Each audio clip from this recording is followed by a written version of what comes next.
Good day, everyone. Today we are focusing on what or the most important tools in the modern communication, which is the visual aid we use during presentation.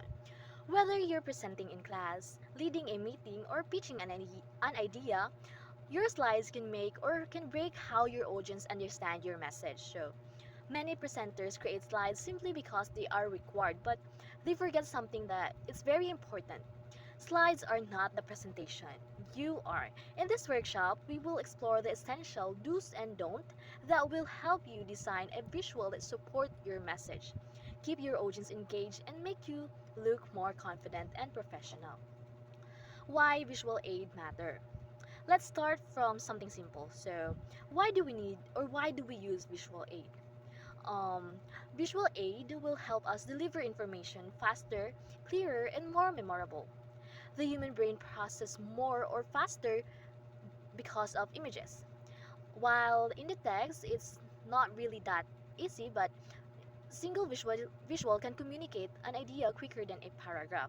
So when we use proper visual aid, guide the audience attention, enhance understanding, and make your message more impactful.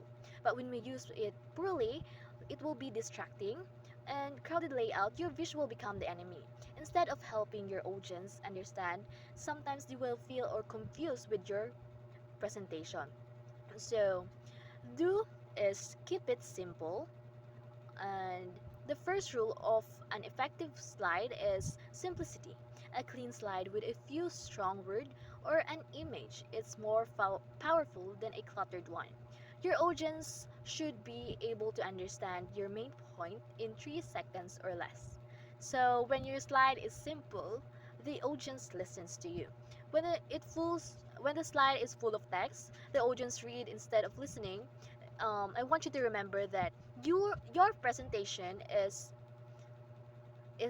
the most important rather than your slide. So use short phrases, big fonts, and visual that will highlight one clear message at a time. So the don'ts is don't overload the slide.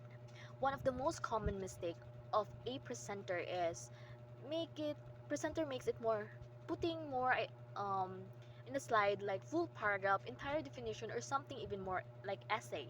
When your slide is overload, the possible things that will happen is your audience tries to read your PPT or your presentation rather than listening to your presentation like you're pitching or discussing. So you need to avoid clutter.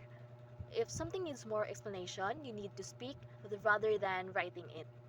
Um, the do is use high quality visual, which is you have to use visual because visual are powerful but only when they are clear, high quality, and relevant.